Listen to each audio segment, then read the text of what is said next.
ఈ పరిశుద్ధ పునరుద్ధాన దినపు ఆరాధనలో ఇప్పటి వరకు పాటల ద్వారా ఆరాధనలో దేవుని నామాన్ని మహింపరిచి ఉన్నాం. ఇప్పుడు వాక్యాన్ని ధ్యానం చేసుకునే నిమిత్తము ఈ యొక్క 2025 సంవత్సరం ప్రభు మనకి ఇచ్చినటువంటి మాట, ఆయనను ఆశ్రయించిన వారిని ఆయన విడిచిపెట్టువాడు కాడు అనే ఒక మాటను మనం ధ్యానం చేసుకుంటా ఉన్నాం. కీర్తన గ్రంథము 9వ అధ్యాయం 10వ వాక్యాన్ని కనుక మనం చదివితే,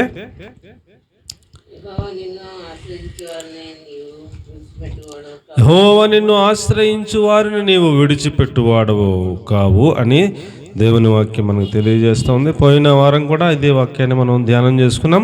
ఈ వారం కూడా ప్రభు ఇదే వాక్యంలో నుంచి నన్ను సిద్ధపరిచారు. ఆ వాక్యాన్ని మనం ధ్యానం చేసుకుందాం. ప్రభు సహాయం కొరకే చిన్న ప్రార్థన చేసుకుందాం. మహాపరిశుద్ధమైన మా ప్రియ పరలోకపు తండ్రి, మీకు వందనాలు స్తోత్రాలు చెల్లిస్తూ ఉన్నాం. ప్రభు అల్పుడైన నన్ను, నిష్ప్రయోజకుడైన నన్ను మీ సిలువ చాటును మరుగుపరిచి మీ ఉన్నతమైన ఉపదేశం, మహిమగలిగిన ఉపదేశం మాతో మీరే మాట్లాడి మీ మహిమకు సిద్ధపరచమని సకల ఆటంకాలట్లన్నీ యేసునామంలో కొట్టివేస్తూ వెనుబుద్ధి పుట్టించి ఆత్మను సమ్మతి గల మనసును యేసునామంలో విడుదల చేస్తుండగా, పరిశుద్ధాత్మదేవ మీరే మీ శైలిలో, మీ స్థాయిలో మీ కార్యాలన్నీ మళ్ళీ చేయమని యేసయ్య పేరట ప్రార్థించి అడిగి వేడుకొని పొంది ఉన్నాము తండ్రి, ఆమేన్. పిల్లలు, మనం చదువుకున్న వాక్య భాగంలో నిన్ను ఆశ్రయించు వారిని నీవు విడిచిపెట్టువాడవు కావు అనే ఒక వాక్యాన్ని మనం చదువుకున్నాం. అదే వాక్యంలో నుంచి కొన్ని మనం ధ్యానం చేసుకుందాం. కీర్తన గ్రంథము 5వ అధ్యాయం 11వ వాక్యాన్ని కనుక మనం చదివినట్లయితే, నిన్ను ఆశ్రయించు వారందరూ సంతోషించుదురు అన్నాడు. చాలా చాలు. నిన్ను ఆశ్రయించు వారు కొద్దిమంది అండి, లేకపోతే అందరూ అన్నాడా అమ్మా? నిన్ను ఆశ్రయించిన వారు కొంతమంది సంతోషంగా ఉంటారు, కొంతమంది సంతోషంగా ఉంటారు, అలాగని చెప్పలా. నిన్ను ఆశ్రయించు వారు అందరూ, ఎంతమంది ఆశ్రయిస్తే అంతమంది కూడా ఎలా ఉంటారటండి? సంతోషించుదురు. ప్రియులారా, ఈ లోకంలో మనం పేపర్లో చదువుతూ ఉంటాం, ఒక వ్యక్తి హైకోర్టును ఆశ్రయించారు అని రాస్తాడు. ఏమండి, ఎక్కడ ఆశ్రయించారంట? హైకోర్టును ఆశ్రయించారు అని రాస్తారు. ఇంకొక వ్యక్తి సుప్రీంకోర్టును ఆశ్రయించారు అని రాస్తాడు. ఇంకొక వ్యక్తి ఆ గ్రామంలో ఒక పెద్ద ఆయన దగ్గర తనకు న్యాయం చేయమని ఆయన దగ్గర తన విన్నపాన్ని పెట్టుకున్నాడు. ఆయన్ని పెద్ద మనిషిని ఆశ్రయించాడని చెప్పేసి మనం చెప్పుకుంటూ ఉంటాం. పేటల్లో పెద్ద మనిషి ఉంటారు కదండి, ఆ పెద్ద మనిషి దగ్గర మనకున్నటువంటి ఆ తగువు ఆయన దగ్గర పెట్టుకుంటాం, ఆయన్ని ఆశ్రయిస్తాం. మీరే మాకు న్యాయం చేయాలి బాబా అని చెప్తాం కదా.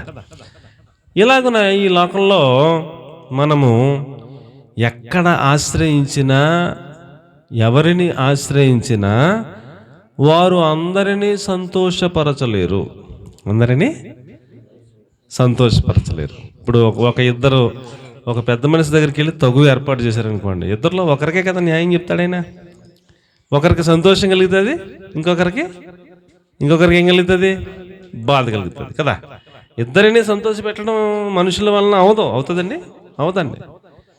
కాబట్టి మనము ఎవరిని ఆశ్రయించినా, ఎక్కడ ఆశ్రయించినా, దేవుని వాక్యంలో రాయబడి ఉంది, నరులను ఆశ్రయించుట కంటే, రాజులను ఆశ్రయించుట కంటే యెహోవాను ఆశ్రయించుట మేలు అని చెప్పేసి రాయబడతా ఉంది. కాబట్టి మనం ఈ లోకంలో ఎవరిని ఆశ్రయించినా వారు అందరినీ సంతోషపరచలేరు అనేది వాస్తవం. కాబట్టి మనము దేవునిని ఆశ్రయిస్తే కనుక ఆయన్ని ఆశ్రయించిన వారిని అందరినీ ఆయన ఏం చేస్తారట? సంతోషించేలాగా చేస్తాడట. దేవునికి స్తోత్రం కలుగునుగాక. కాబట్టి ప్రియులారా, ఆయనను ఎవరైతే ఆశ్రయిస్తారో వారిని ఆయన కాపాడుతారట. కాపాడుతూ ఉంటారు కనుక వారు సంతోషము, ఆనంద ధ్వనులు చేస్తారట. కాబట్టి ప్రియులారా, మనం ఏమి నేర్చుకోవాలయా ఈ 2025 సంవత్సరాలు అంటే, మనకు వచ్చిన ప్రతి అవసరతలో, ప్రతి సమస్యలో, ప్రతి ఇబ్బందిలో, ప్రతి ఇరుకులో, ప్రతి శోధనలో, ప్రతి అనారోగ్య పరిస్థితిలో మనము ఆ దేవునిని ఆశ్రయించటం నేర్చుకోవాలి.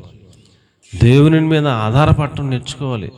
అలాగైతే ఆయన మనలను సంతోషపరుస్తారని చెప్పేసి దేవుని వాక్యం తెలియజేస్తూ ఉంది. దేవునిని ఆశ్రయించి దుఃఖపడిన వారు ఎవరు కూడా లేరు. ఆయనను ఆశ్రయించిన వారిని ఆయన సంతోషింపచేస్తాడు. అన్న అనే ఒక సహోదరిని మనం చూస్తాం. పిల్లల పట్ల తన వైరి అయిన పెని నాకు పిల్లలు పుట్టారు, ఆమె ఈమెను చూసి వెటకారం చేయడం, వేళాకొలలాడటం, నిందించటం, అవమానించటం, అండి గొడ్రాలు అని మాట్లాడటం, రోజు సూటుపోటు మాటలకి గుండె గాయమైపోతుంది. అన్నకి ఏమైపోతుందండి? గుండె గాయమైపోతుంది. పక్కనే ఆ యొక్క వైరి అయిన పిల్లని, నాకు పిల్లలు పుట్టుతున్నారు, నాకేం పిల్లలు పుట్టట్లేదు అని ఆమె చూసే చిన్న చూపు ఆమె భరించలేకపోతా ఉంది. ఆమె రోజు దుఃఖముఖిగా ఉండేదటండి. ఎలా ఉండేదటండి? దుఃఖముఖిగా ఉండేదటండి. ఏడుస్తూ ఇంకేమీ లేదు, ఏడవటం, బాధపడటం తప్ప ఏమీ లేదు. అలాంటిది ఆమె ఎవరిని ఆశ్రయించింది? ముందుగా భర్తని ఆశ్రయించింది. భర్త ఏమన్నాడంటే, నేను నిన్ను ప్రేమించినంతగా ఎవరిని ప్రేమించట్లేదు, 10 మంది పిల్లలు ఉంటే అంతకన్నా నేను ఎక్కువ కాదా నీకని ఎన్నో మాటలు చెప్పాడు ఆయన. ఆదరించడానికి, ఓదార్చడానికి, ధైర్యపరచడానికి ఎన్నో మాటలు చెప్పినా ఆమె దుఃఖము మాత్రం తీర్చలేకపోయాడు. ఆమె వెళ్ళింది దేవుని మందిరంలో, దేవుని ఆశ్రయించింది. ఏమంటే ఎవరిని ఆశ్రయించింది? దేవుని మందిరంలోకి వెళ్ళి దేవుని ఆశ్రయించింది. దేవునికి చెప్పుకుని తన బాధ అంతా, ప్రభువా నీవు గనక నాకు ఒక మగపిల్లను దయచేసిన ఎడల నేను ఆ పిల్లవాడిని పాలు విడిచిన తోడనే మందిరంలో విడిచిపెట్టేస్తాను, నీ మందిర సేవ చేయటానికై అతడిని మందిరంలో వదిలేస్తానయ్యా అని మొక్కుకుంది. ప్రార్థన చేసుకుని తన బాధ అంతా కన్నీటితో దేవునికి విన్నవించుకుంది.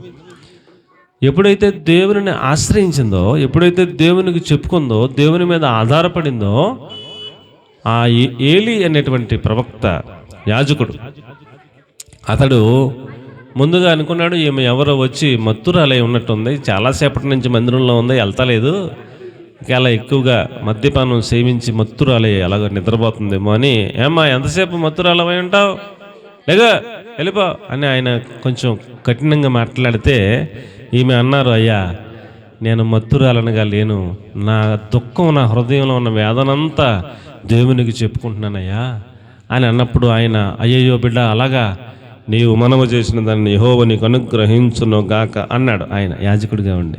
అంతే, దేవుడు దాసుడు చెప్పాడు, నాకు దేవుడు ఇస్తాడని ఒక నమ్మకంతో ఆ నాట నుండి ఆమె దుఃఖముఖిగా ఉండుట మానెను అన్నాడు. అప్పటి నుంచి ఆమె దుఃఖముఖిగా ఉండటం మానేసిందంట. ఇంటికి సంతోషంగా వెళ్ళింది.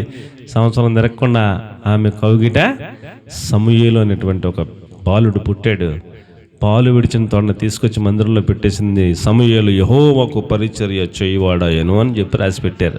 పిల్లలు ఆయన ఆశ్రయించిన వారిని ఆయన సంతోషింపజేస్తాడు. అన్న తర్వాత ఎప్పుడు చూసినా ఎలా ఉందండి? ఎలా ఉంది?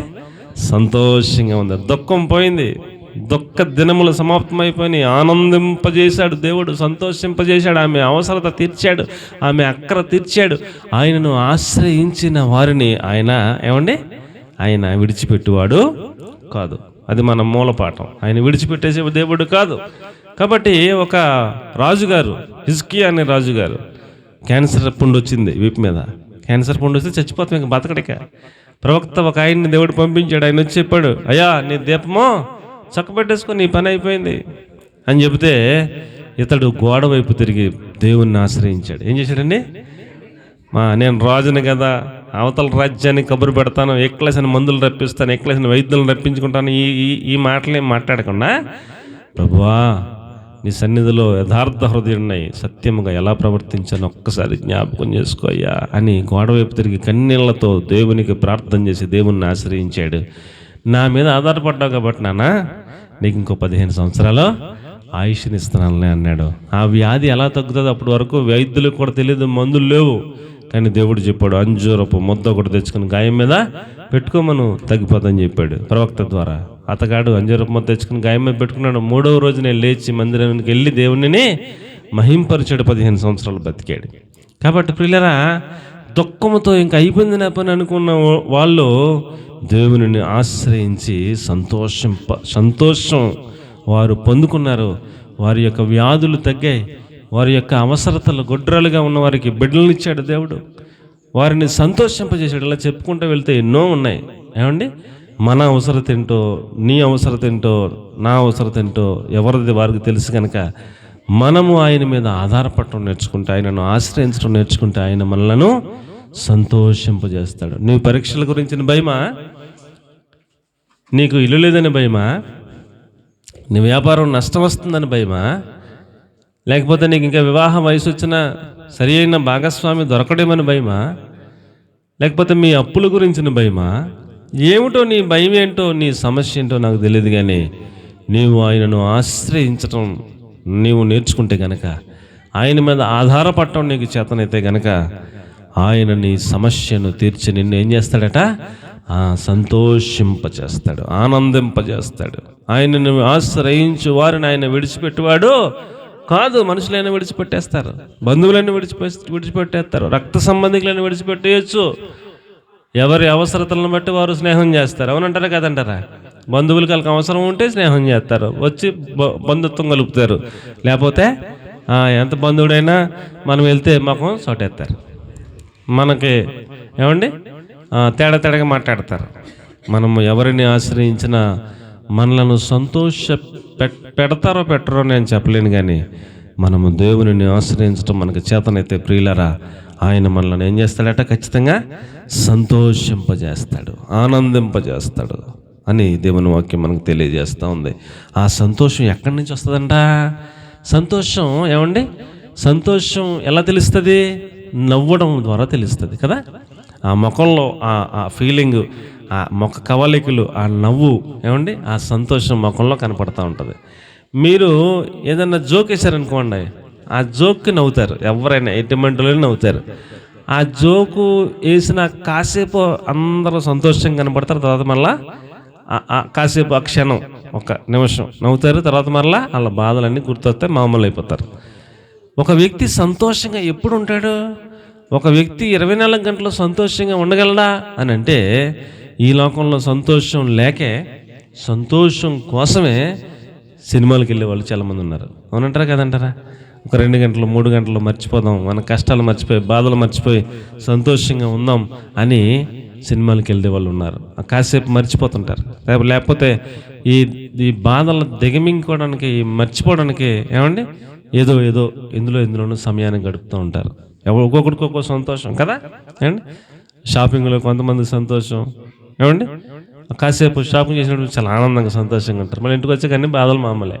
కొంతమంది తాగుల్లో సంతోషం, అక్కడ తాగుతారా మొత్తం అంతసేపు మర్చిపోతారు. పొద్దున్నలేగానే ఎందుకు తాగుతున్నారంటే బాధలు తట్టుకోలేక తాగుతున్నారండి అంటాడు, మర్చిపోతాక తాగుతున్నానండి అంటాడు. కాబట్టి సంతోషం కోసం ఎక్కడో ఏదో ఉంది సంతోషం అని వెతుక్కుంటున్నారు వాళ్ళందరూ. ఇది తాత్కాలికం, సంపూర్ణ సంతోషం కాదు. 24 గంటల సంతోషంగా ఎవరు ఉండలేరు. ఆ కాసేపు ముఖం మీద ఆ డైలాగ్ వినగానే, నవ్వుకు సంబంధించిన ఆ మాట వినగానే కాసేపు అలాగా ముఖం నవ్వుతారు, కానీ ముఖంలో ఏంటి ఆ సంతోషం కనపడదు. ఒక వ్యక్తి సంతోషంగా ఎప్పుడు ఉండగలడంటే, ఆ సంతోషం పెదవుల మీద కాదు, ఆ సంతోషం హృదయం లోపల నుంచి రావాలా. దేవునికి స్తోత్రం కలిగినగా. ఎక్కడి నుంచి రావాలంటే సంతోషం హృదయం లోపల నుంచి సంతోషం రావాలా. నీకు ఏముంది ఏమీ లేదన్నది కాదు సంతోషానికి మూలం. దేవునిని అంగీకరించిన వారు, దేవునిని ఆశ్రయించిన వారు, దేవుని మీద ఆధారపడిన వారిని ఆయన హృదయం అంతా సంతోషంతో నింపుతాడు. వాళ్ళకి తింటకి తినలేకపోయినా సంతోషంగా ఉంటారా?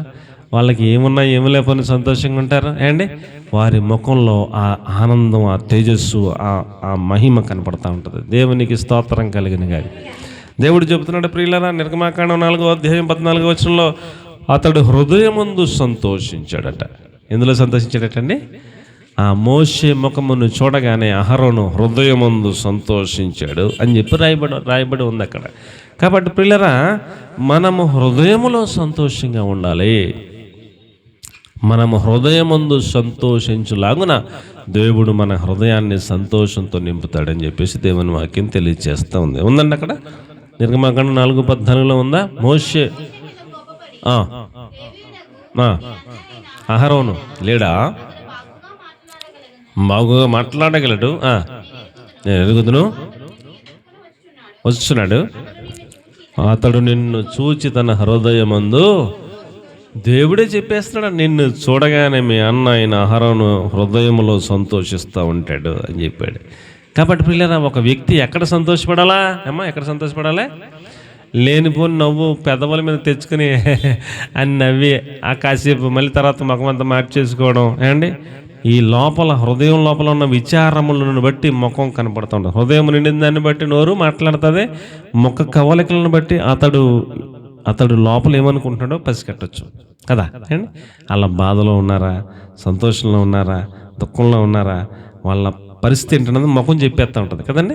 ఆ ముఖంలో ఆ నీరసం కనపడుతూ ఉంటుంది, ఆ బాధ కనపడుతూ ఉంటుంది, ఆ వేదన కనపడుతూ ఉంటుంది. ఆ ముఖాన్ని అమ్మ ఏంటమ్మా అలా ఉన్నారు ఏంటమ్మా అని అడుగుతారు చూసిన వాళ్ళు.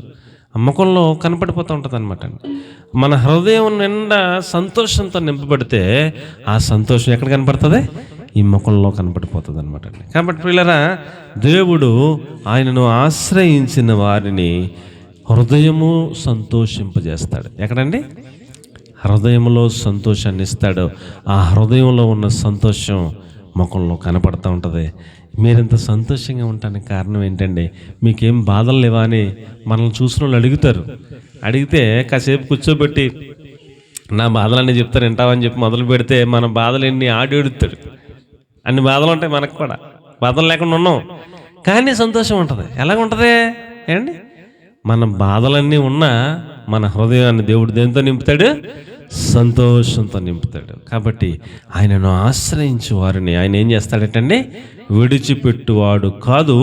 ఆయన ఆశ్రయించువారు ఎన్ని బాధలున్నా ఎన్ని కష్టాలున్న వారు సంతోషంగా ఉండేటట్లుగా వారి హృదయాన్ని దేవుడు సంతోషంతో నింపుతాడు అని దేవుని వాక్యం తెలియజేస్తూ ఉంది. కాబట్టి ప్రియులారా, దేవుని మీద ఆధారపడిన వారు, దేవుని ఆశ్రయించిన వారు హృదయమందు ఏం చేస్తారు?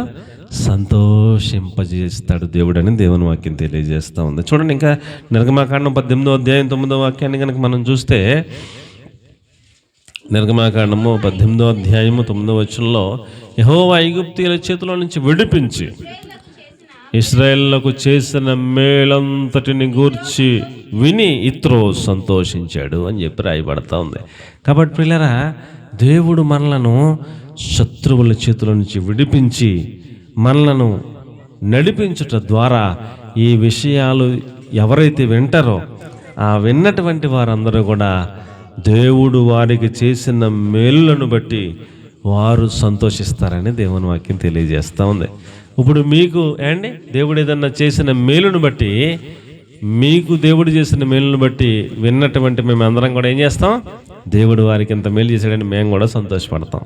అలాగే ఇశ్రాయేలులకు దేవుడు ఐగుప్తులో నుంచి వారిని విడిపించి కనాను దేశానికి నడిపించడానికి దేవుడు చేసిన అద్భుత కార్యాలన్నిటి గురించి విన్నటువంటి ఇత్రో, మోషే చెప్పగా విని ఇత్రో చాలా సంతోషపడ్డాడంట. కాబట్టి పిల్లరా, మనలో ఎవరికైనా దేవుడు చేసిన మేలును బట్టి ఆ మేలును బట్టి వాళ్ళు సంతోషిస్తారు, ఆ మేలును బట్టి సంఘం అంతా కూడా సంతోషిస్తారు.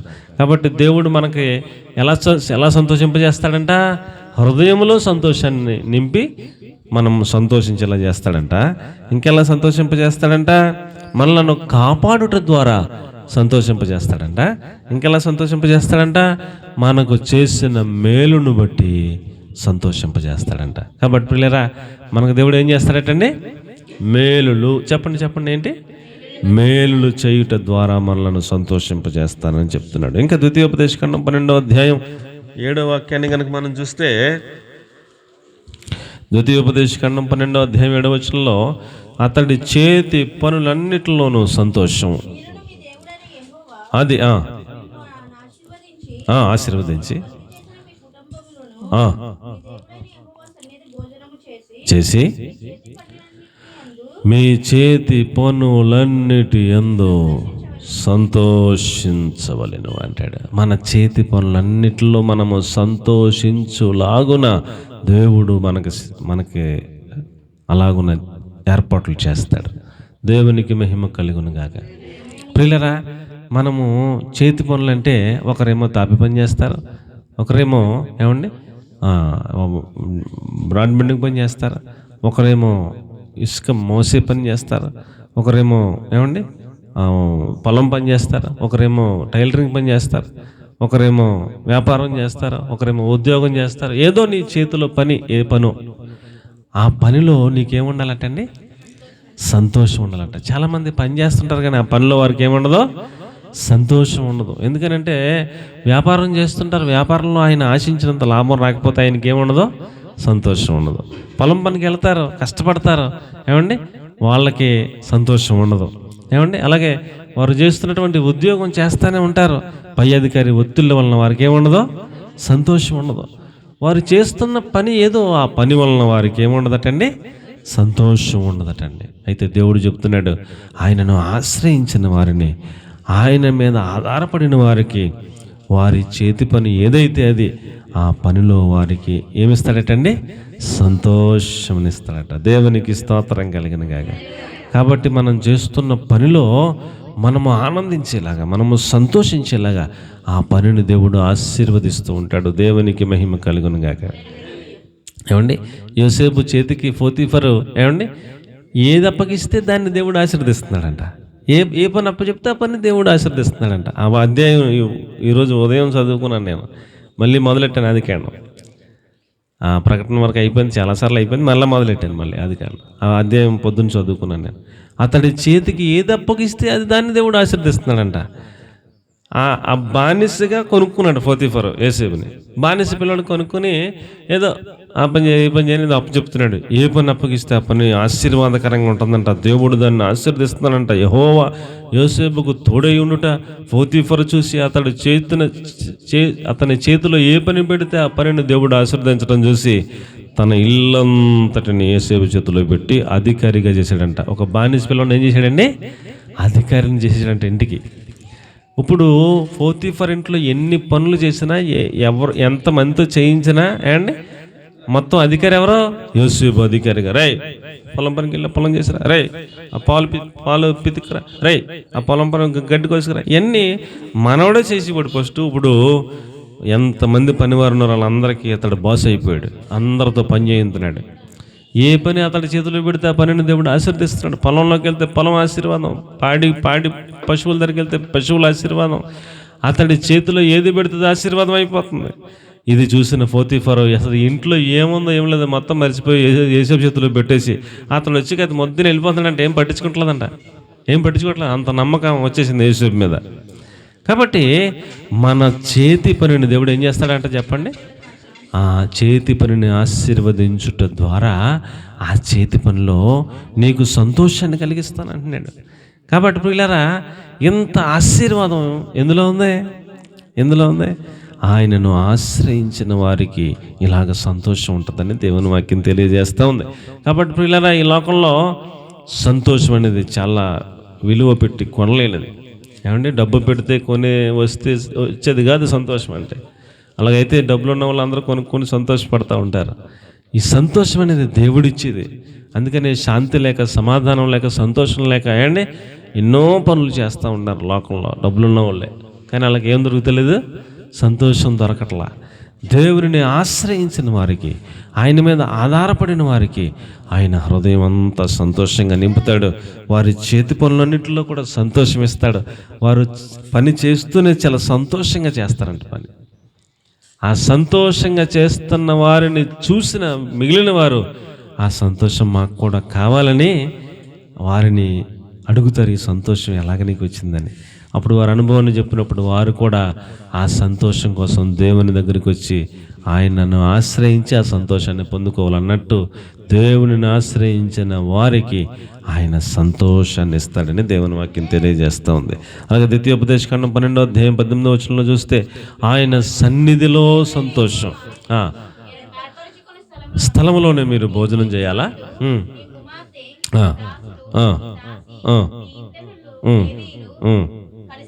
కలుసుకొని సన్నిధిని తిని నీ ప్రయత్నములన్నిటిలో యెహోవా సన్నిధిని సంతోషం అన్నాడు. నీవు చేసే ప్రయత్నములన్నిటిలో నీవు ఆయన సన్నిధిలో సంతోషం కలిగి ఉంటావని దేవుని వాక్యం తెలియజేస్తూ ఉంది. కాబట్టి ప్రియులారా, మనము ఆయన సన్నిధిలో సంతోషించే వాళ్ళంగా దేవుడు మనలను చేస్తాడు. దేవునికి మహిమ కలుగును గాక. దేవునికి స్తోత్రం చెప్పండి. ఆయన సన్నిధిలో ఎటువంటి సంతోషం ఉందంట, నీ సన్నిధిలో సంపూర్ణ సంతోషం కలదు అంటాడు కీర్తనకారుడు.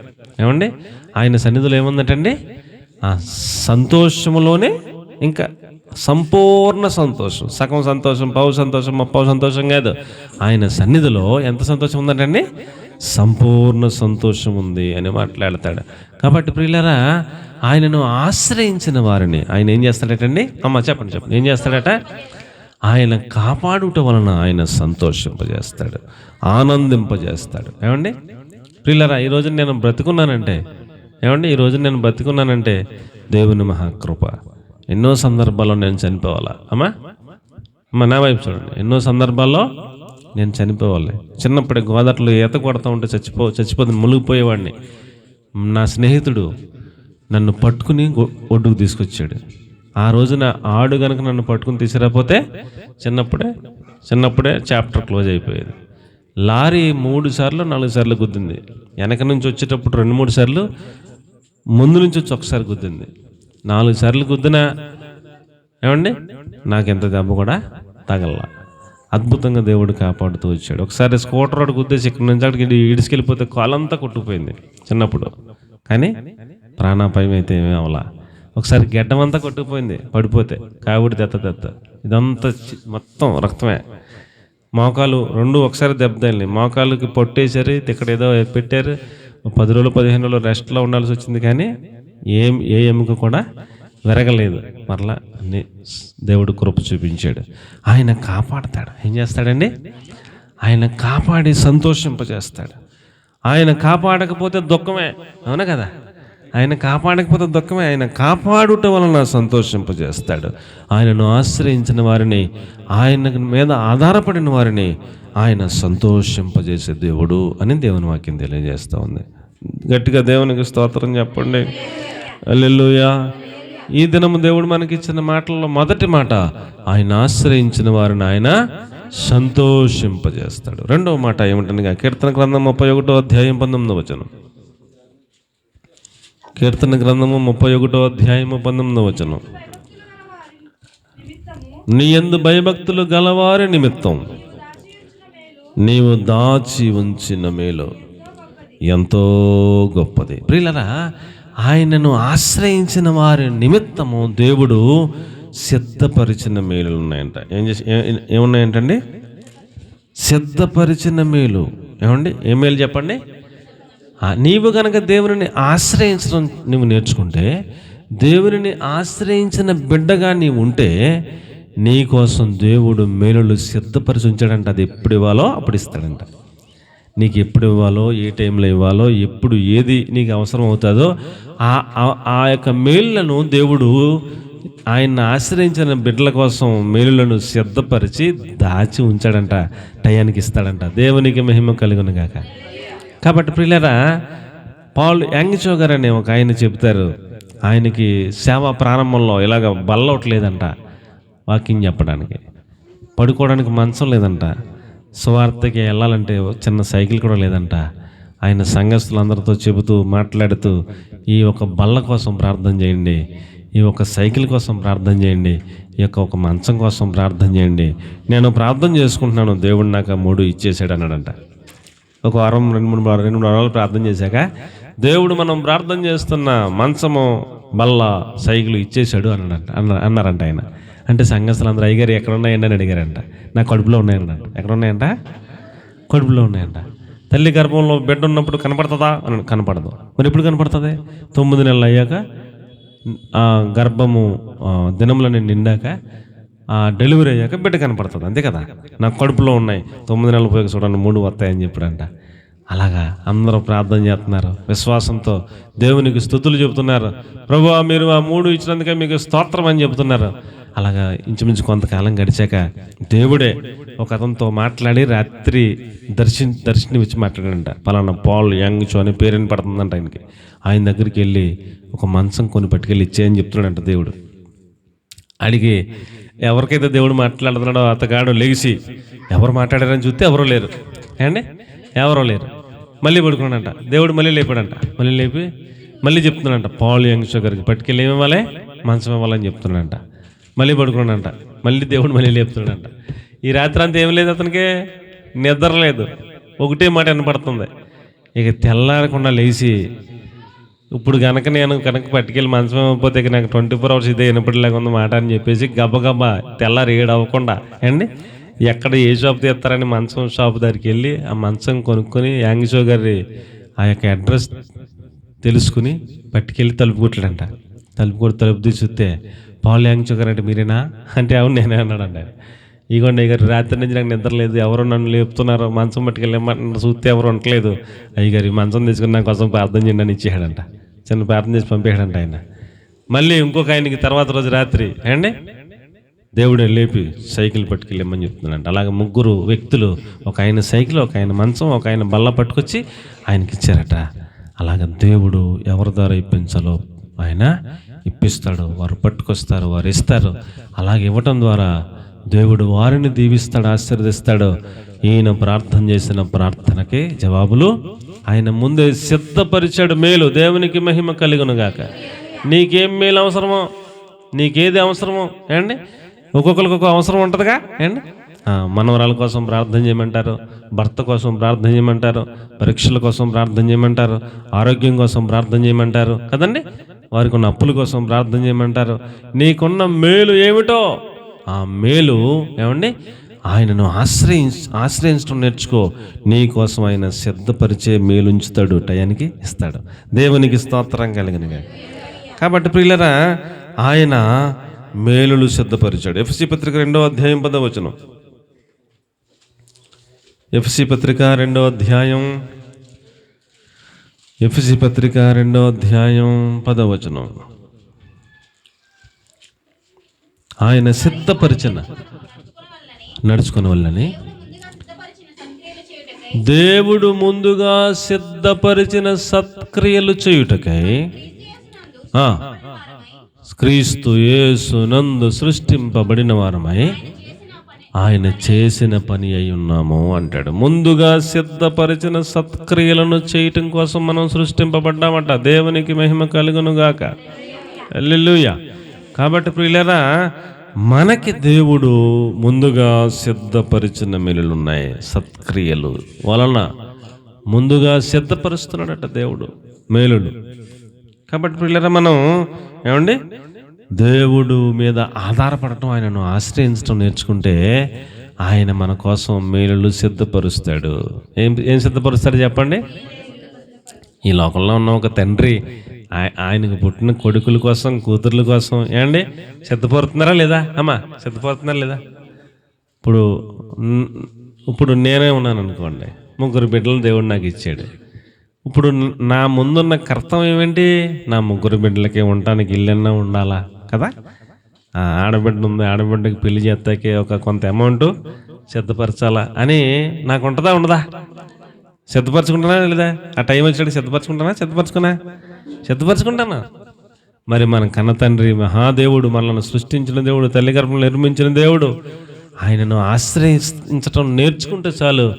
నీకు ఏ మేలు కావాలో, ఏ టయానికి కావాలో ఆ టయానికి సిద్ధపరిచే ఉంచుతాడు. టైం వచ్చాక నీ చేతిలో పెడతాడు. దేవునికి స్తోత్రం కలిగినగా. ఆయన్ని ఆశ్రయించడం నేర్చుకోండి బాబు, అంతే సరిపోద్ది. నీకు ఏ మేలు కావాలో ఆ టయానికి వచ్చినప్పటికీ ఆ మేలు నీకు చేసి పెడతాడు. దేవునికి మహిమ కలిగినగా.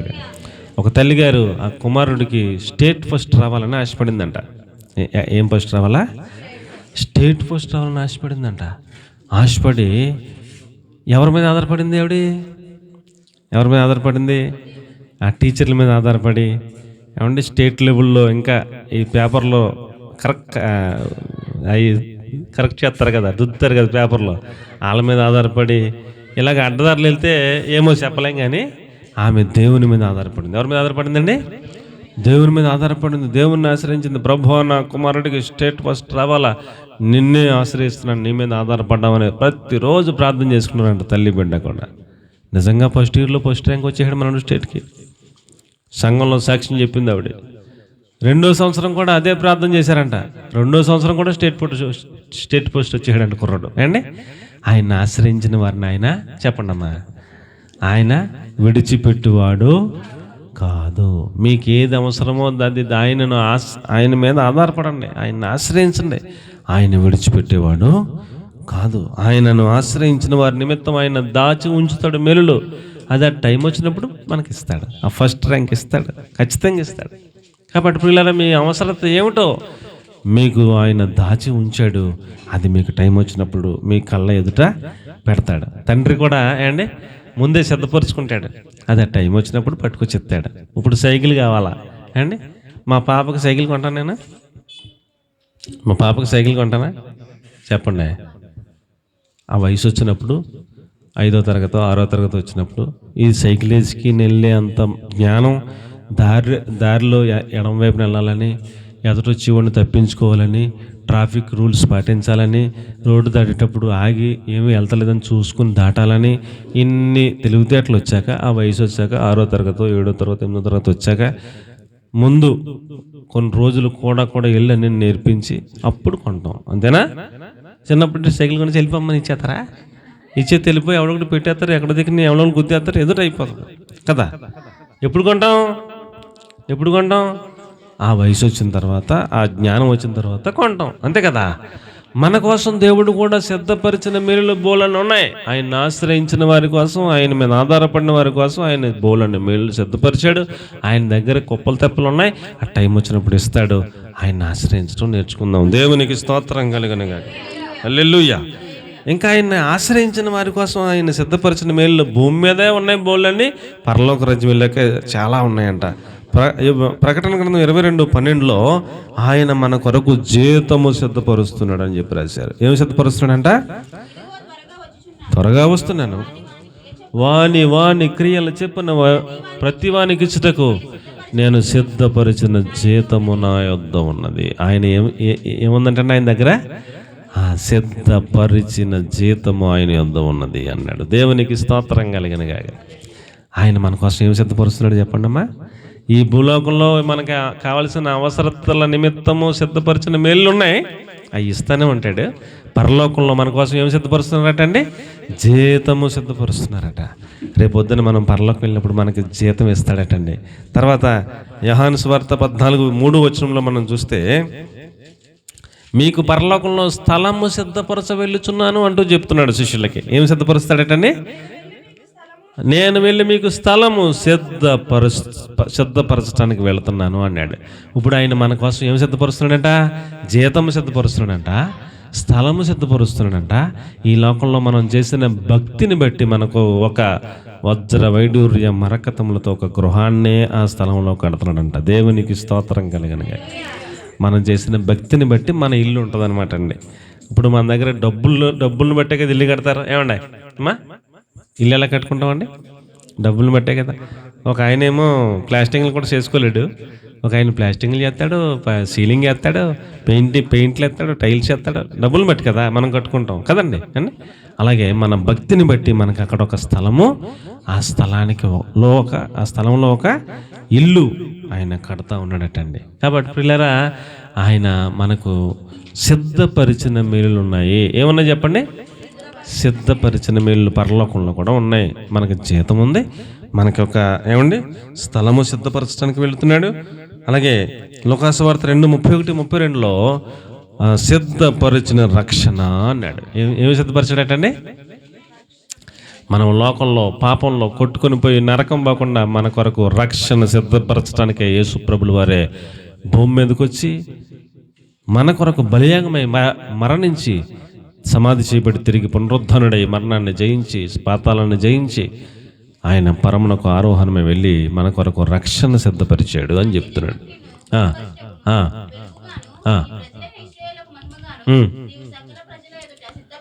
రక్షణ నేను కనులారా చూచాను అంటాడు. సిద్ధపరిచిన రక్షణ. మన కొరకు ఆయన రక్షణ సిద్ధపరిచాడు, మన కొరకు ఆయన జీతం సిద్ధపరుస్తున్నాడు, మన కొరకు ఆయన స్థలము సిద్ధపరుస్తున్నాడు. ఇంకా చాలా ఉన్నాయి. తెల్లని రాతిని సిద్ధపరుస్తున్నాడంట, తెల్లని వస్త్రాన్ని సిద్ధపరుస్తున్నాడంట, ఆయన సింహాసనంలో మధ్యలో కూర్చోబెట్టుకోవడానికి ఏర్పాట్లు చేస్తున్నాడంట, మన కొరకు మహిమ మెప్పు ఘనత ఇవ్వటానికి ఏర్పాట్లు చేస్తున్నాడంట. ఇలాగున ఆయన మన కొరకు సిద్ధపరిచిన మేలులు ఎన్నో ఉన్నాయి. దేవునికి స్తోత్రం కలిగిన గాక. అక్కడికి వెళ్ళాక జీవజలముల బొగ్గలు ఎందుకు నడిపిస్తాడంట, జీవజలాలు తాగిపిస్తారంట, జీవవృక్ష ఫలాలు మనకి ఇచ్చి తినమంటారంట, మన కన్నుల ప్రతి బాష్ప బిందువు ఆయనే తుడుస్తాడంట. ఆయనతో పాటు ఆయన ఎక్కడికి వెళ్తే అక్కడికి వెళ్ళి ఆయనతో పాటు యుగ యుగాలు ఆయనను ఆరాధించి సాష్టాంగపడి పూజించి ఏమండి ఆయనను గాయములను చుంబించి అంతటి కృపనిస్తాడంట. అలాంటి మేలు ఎన్నో మన కొరకు సిద్ధపరుస్తున్నాడంట. దేవునికి స్తోత్రం కలుగునుగాక. ఆయన మీద ఆధారపడే వారికి, ఆయనను ఆశ్రయించిన వారికి ఆయన సిద్ధపరిచిన మేలులు ఎంతో గొప్పవి ఇక్కడ ఉన్నాయి, పరలోకంలో కూడా ఉన్నాయని దేవుని వాక్యం మనకు తెలియజేస్తూ ఉంది. అలాగే 3వ మాట మనం చూస్తే సామెతల గ్రంథం 28వ అధ్యాయం 5వ వాక్యాన్ని మనం చూసినప్పుడు ఆయనను ఆశ్రయించిన వారు సమస్తమును గ్రహించెదరు అన్నాడు. గ్రహింపరు. యెహోవాను ఆశ్రయించు వారు సమస్తమును గ్రహించుదురు. దుష్టులకి గ్రహింపు శక్తి ఉండదు, దుష్టులకి గ్రహింపలేరు. కానీ యెహోవాను ఆశ్రయించిన వారు సమస్తమును గ్రహించెదరు అన్నాడు. దేవునికి మహిమ కలుగునుగాక. హల్లెలూయా. వారు సమస్తమును గ్రహించెదరు అన్నాడు. మనము దేవునిని ఆశ్రయించిన వారమైతే మనము సమస్తమును చెప్పండి సమస్తమును గ్రహించెదము. అలాంటి జ్ఞానం, అలాంటి వివేకం దేవుడు మనకిస్తాడు అండి. ఏ పని చేయాలి, ఏ పని చేయకూడదు, ఎక్కడికి వెళ్ళాలి, ఎక్కడికి వెళ్ళకూడదు, ఏం మాట్లాడాలి, ఏం మాట్లాడకూడదు, ఏం చేయాలి, ఏం చేయకూడదు, ఏది న్యాయం, ఏది అన్యాయం, ఇలాంటి జ్ఞానము, తెలివి, సమస్తాన్ని గ్రహించగలిగిన కృప దేవుడు మనకిస్తాడు. ఏ ఆచారం చేయాలి, ఏ ఆచారం చేయకూడదు, ఏది పాటించాలి, ఏది పాటించకూడదు, ఇలాంటివన్నీ మనకి గ్రహింపు అవుతాయి అన్నమాట అండి. మనము గ్రహించగలిగిన శక్తి, జ్ఞానము దేవుడు మనకి ఇస్తాడని దేవుని వాక్యం తెలియజేస్తూ ఉంది. చూడండి ప్రియులారా, ఆ యొక్క చెరసాలలో నా వైపు చూడండి, చెరసాలలో పానదాయకుల అధిపతి, భక్షకారుల అధిపతి అని ఇద్దరు ఉన్నారు. ఎవరండి? పానదాయకుల అధిపతి, భక్షకారుల అధిపతి అని ఇద్దరు చెరసాలలో ఉన్నారు. వాళ్ళిద్దరికి కల వచ్చిందంట. వారిద్దరూ యేసేపు చేతికి అప్పగించబడ్డారు. ఏమండి? చెరసాలలోనే యేసేపు చేతి కింద వారు ఉన్నారు. వారు మరుసటి రోజున యేసేపు చూస్తే వారి ముఖాలు వికారంగా ఉన్నాయంట. యేసేపు అడిగాడు, ఏమండి మీ ఇద్దరు ముఖాలు ఎలా వికారంగా ఉన్నాయి ఏమిటి అని అడిగితే వాళ్ళిద్దరు చెప్పారు, అయ్యా మాకు కల వచ్చింది, ఆ కలభావము తెలపగలిగిన వారు ఎవరు లేరు, మాకు ఏంటో అర్థం కావట్లేదని వాళ్ళు ముఖం వికారంగా పెట్టుకున్నారు. అప్పుడు యేసేపు అంటాడు, ఈ కళల యొక్క భావము చెప్పడం అంటే అది దేవుని ఆధీనంలో కదా ఉంటుంది అని చెప్పాడు. ఎవరి ఆధీనంలో ఉంటుందటండి? ఒక కళ వచ్చింది, ఒక దర్శనం వచ్చింది, ఆ దర్శనం భావం ఎవరి ఆధీనంలో ఉంటుందటండి? దేవుని ఆధీనమే కదా అన్నాడు. చూడండి, ఆదికాండం 40వ అధ్యాయం 8వ వచనం. ఆదికాండము 40వ అధ్యాయం 8వ వచనంలో చూస్తే కళల భావము ఎవరి ఆధీనంలో ఉందంట? దేవుని ఆధీనంలో ఉందంట. అందుకు వారు మేము కలలు కంటిమి, వాటి భావము చెప్పగలిగిన వారు ఎవరు లేరని అతనితో అనగా, యేసేపు వారిని చూచి భావములు చెప్పుట దేవుని ఆధీనమే కదా. చాలండి. భావము చెప్పడం ఎవరు ఆధీనం చెప్పండి అమ్మ? ఎవరు ఆధీనం? దేవుని ఆధీనం. ఇప్పుడు మనం దేవుని ఆశ్రయిస్తే ఆ భావం మనకు చెప్తాడు దేవుడు. దేవునికి గట్టిగా స్తోత్రం చెప్పండి. ఆ కళ ఏంటో నాకు చెప్పండి, నేను దేవుడిని అడిగి తెలుసుకుంటాను, ఆయన ఆధీనంలో ఉంటుంది అని వాళ్ళని అడిగితే వాళ్ళ కళ చెప్పారు. అప్పుడు యోసేపు ప్రార్థన చేస్తే దేవుడు ఆ భావం చెప్పాడు యోసేపుకి. అప్పుడు యోసేపు వాళ్ళకి చెప్పాడు, ఒకడికి తిరిగి ఉద్యోగం వస్తుంది, ఒకడు మరణం పొందుతాడని చెప్పాడు. ఆయన చెప్పినట్టే తూచా తప్పకుండా కరెక్ట్గా జరిగింది. ఏమండి? కాబట్టి కళల యొక్క భావము చెప్పడం ఎవరి ఆధీనంలో ఉంటుంది చెప్పండి? దేవుని ఆధీనంలో ఉంటుంది. అలాంటి కళలకి భావము చెప్పి, అలాంటి జ్ఞానం, ఆ కళలను భావాన్ని గ్రహించగలిగిన కృప దేవుడు ఆధీనంలో ఉంటుంది. కాబట్టి దేవుని ఆశ్రయిస్తే దాని భావాన్ని దేవుడు చెప్పాడు, యేసేపు ద్వారా వారికి తెలియచేయబడింది. కాబట్టి పిల్లరా, దేవుని ఆశ్రయించిన వారు సమస్తాన్ని గ్రహించగలుగుతారు అని దేవుని వాక్యం చెప్పబడతా ఉంది. చూడండి, ఆదికాండం 41వ అధ్యాయం 15-16 వచనాల్లో మనం చూస్తే, ఫరో యోసేపుతో నేను కలగన్నను, దాని భావమును తెలపగలిగిన వారు ఎవ్వరూ లేరు. చాలు. ఏమండి? ఫరో అంటే ఐగుప్తు దేశానికి మహారాజు. ఆయన దగ్గర గొప్ప గొప్ప విద్యావంతులు, గొప్ప గొప్ప జ్ఞానవంతులు, గొప్ప గొప్ప ఏమండి మహా తెలివైన వాళ్ళు బోళ్ళంత మంది ఉంటారు. దేశంలో ఉన్న జ్ఞానులందరినీ రప్పించాడు. అందరిని అడిగాడు, ఎవడో చెప్పలేకపోతున్నారు అండి. అసలు దీని భావము చెప్పగలిగిన వాడు ఎవడో లేడు అంటున్నాడు రాజుగారే. అంటే అంత రాజుగారే చేతులు ఎత్తేసాడు, నా వల్ల కాదని. నువ్వు చెప్తావంట కదా అని అడిగాడు. అప్పుడు యోసేపు ఏం చెప్పాడు చూడండి, మంచి మాట. అది నా వలన కాదు, ఫరోకు దేవుడే క్షేమకరమైన ఉత్తరం ఇచ్చును అని దేవుణ్ణి చూపించాడు, ప్రార్థన చేశాడు. దేవుడు తెలియపరిచాక ఫరోకు చెప్పాడు. అప్పుడు ఫరో అంటాడు, 7 సంవత్సరాల క్షేమకాలం వస్తే, కరువు వస్తే దాన్ని ఎలా డీల్ చేయాలో ఏంటో అంత జ్ఞానం, దేవదూతలకి ఉన్నటువంటి జ్ఞానం నీకు ఒక్కడికే ఉంది బాబు, నా రాజ్యంలో ఎవడ వల్ల కాదు. కాబట్టి నువ్వే రాజుగా ఉండు, నేను నీ పైన కుర్చీలో కూర్చుంటాను అంతే, నా ఉంగరం నా అధికారం మొత్తం నీకు ఇచ్చేస్తాను, నువ్వే పరిపాలన చేసుకో అని యోసేపుని తీసుకెళ్ళి ఎక్కడ పెట్టాడండి? ప్రధానమంత్రి పోస్టులో పెట్టాడు. అతని చేతికి మొత్తం అధికారం అప్పగించాడు. దేవునికి మహిమ కలుగునుగాక. ఏమండి? కాబట్టి ప్రియులారా, అమ్మా నా వైపు చూడండి. ఇప్పుడు సమస్తమును గ్రహించే వాళ్ళు ఎవరో? సమస్తాన్ని గ్రహించగలిగిన జ్ఞానం ఎవరికి ఇస్తాడు దేవుడు? ఆయనను ఆశ్రయించువారు సమస్తమును గ్రహించెదరు. అలాంటి జ్ఞానం దేవుడు వాళ్ళకి ఇస్తాడని దేవుని వాక్యంలో చెప్పబడుతూ ఉంది. అలాగే దానియేలు దగ్గరికి మనం వెళ్ళినప్పుడు దానియేలు 1వ అధ్యాయం 17వ వచనంలో నెబుకద్నెజరు పిలిపించి అడుగుతాడు, నాకు వచ్చిన కళ మరిచిపోయాను, ఆ కళ చెప్పాలి, దాని భావము చెప్పాలంటే మొత్తం జ్ఞానులందరూ వచ్చారు, మా వాళ్ళు కాదన్నారు. ఇప్పుడు దానియేలుకి ఎక్కేసి దానియేలు అన్నాడు, అయ్యా అది దేవుని ఆధీనంలో ఉంటుంది, మాకు కొంత సమయం ఇవ్వండి అని చెప్పేసి వెళ్ళాడు. 3 స్నేహితులకు చెప్పాడు, మీరు బాగా ప్రార్థన చేయండి అని. ఆయన కూడా ప్రార్థన చేశాడు. దేవుడు ఆ కళని, దాని భావాన్ని కూడా దానియేలుకి చెప్పాడు.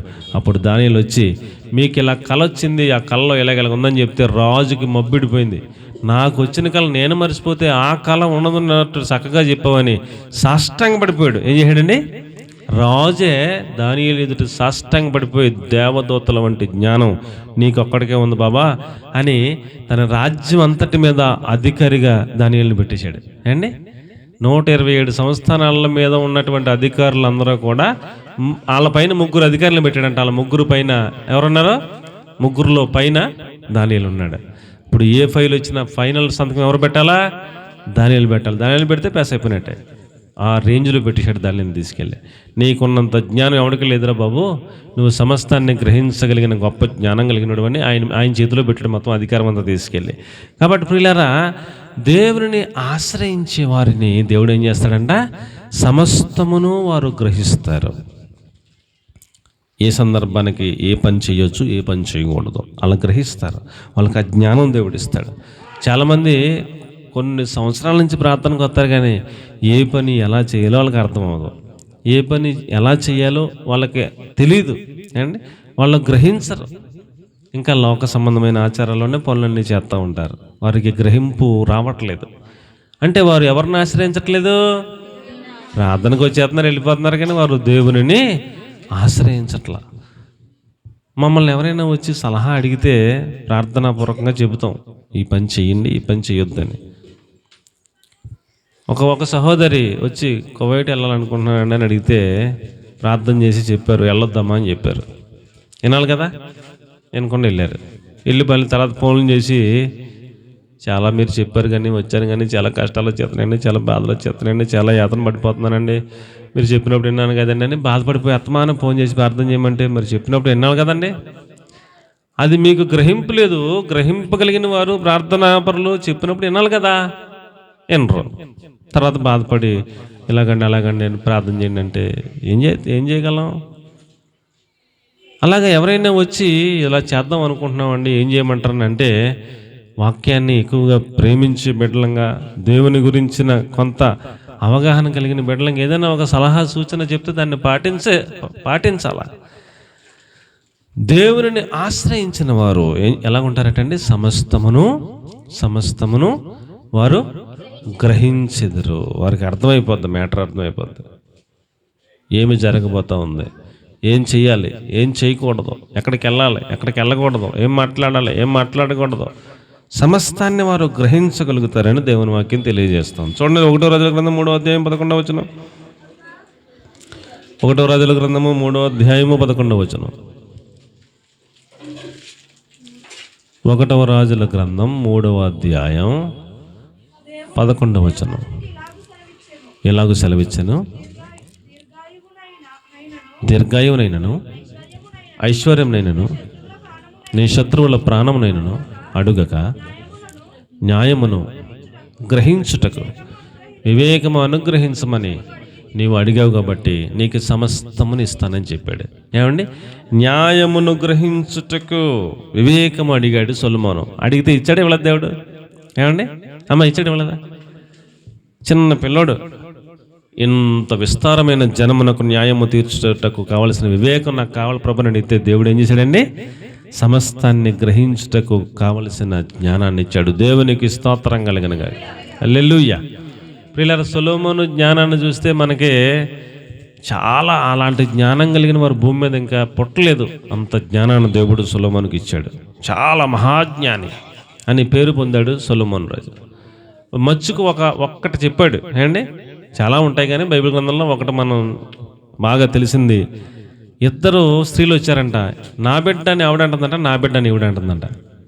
ఇంతకీ ఎవరి బిడ్డ తేల్చాలి. మంత్రులందరూ బుర్ర పట్టుకుని పీక్కుంటున్నారు. ఎలాగైతే ఎలా తేలుస్తారు ఎవరి బిడ్డ అని అండి? ఈమె ఎవరి బిడ్డ ఎలా తేలుతారండి? ఆవిడే నా బిడ్డ అంటుంది, ఈవిడే నా బిడ్డ అంటుంది. అప్పుడు సొలొమోను రాజు సింహాసనం మీద కూర్చున్నాడు. ఒక్క నిమిషంలో తెగొట్టేశాడు అసలు కథ అండి. ఆయన కూర్చోగానే ఏమిటి సమస్య అని అడిగాడు. ఇది సమస్య అని చెప్పారు. వెంటనే చెప్పాడు ఒక సైనికుడికి, ఒక కత్తి తీసుకుని వచ్చి ఆ కుమారుడిని రెండు చేసి ఒక భాగం ఒక ఆమెకి, ఒక భాగం ఇంకొక ఆమెకి ఇచ్చేయమని చెప్పాడు తీర్పు. మంత్రులందరూ కూడా పెద్ద పెద్ద మంత్రులు ఉంటారు కదండి పెద్ద పెద్ద మంత్రులు ఉంటారు కదా, మహాజ్ఞానం కలిగిన వారు. ఇదేమిట్రా సొలొమోను రాజు మహాజ్ఞానం కలిగినాడు అనుకుంటే 2 ముక్కలు చేతి చచ్చిపోతారు కదండి. ఒక పసిబిడ్డని 2 ముక్కలు చేస్తే చచ్చిపోడా? ఏమండి పసిబిడ్డని 2 ముక్కలు చేస్తే చచ్చిపోతాడా బతుకుతాడా? చచ్చిపోతారు కదా. 2 ముక్కలు చేసి ఇద్దరు నా బిడ్డ కాబట్టి చెరుకు మొక్క ఇచ్చిండంటే కత్తి తెచ్చాడు, ఇంకా సిద్ధపడిపోతున్నాడు. అప్పుడు అసలైన తల్లి ఏమని తెలుసా? అసలైన తల్లి, అయ్యా నాకు ఇవ్వకపోయినా పర్లేదు, ఆవిడికే ఇచ్చేయండి, కానీ బిడ్డనే 2 భాగాలు చేయొద్దు, నరకొద్దని చెప్పింది. యువతల స్త్రీ ఏమని తెలుసా? మీరు అన్నది చాలా బాగుంది అయ్యగారు, 2 ముక్కలు చేసి 2 ముక్కలు ఇచ్చేయండి అంది యువతల ఆవిడ. అప్పుడు పట్టేశాడు. అప్పుడు అన్నాడు సొలొమోను రాజు, బిడ్డను చంపొద్దు అని చెప్పిన ఆవిడే అసలైన తల్లి, ఆమెకు ఆ బిడ్డనిచ్చేయండి, నరకొద్దని చెప్పాడు. అప్పుడు మంత్రులందరూ కూడా ముక్కు మీద వెళ్ళేసుకుని ఎట్టి జ్ఞానము, మహాజ్ఞానము, ఒక్క నిమిషంలో తెగొట్టాడు మహారాజు అని చెప్పేసి వహవా అన్నారు. దేవునికి స్తోత్రం కలిగినగా. సమస్యలను గురించి పసిగట్టగలిగిన గ్రహించగలిగిన జ్ఞానం ఎవరు నిజమైన తల్లి ఒక్క నిమిషంలో తేల్చిపడేశాడు అండి. అబ్బా ఎంత జ్ఞానం, మహాజ్ఞానం అని పొగిడారు.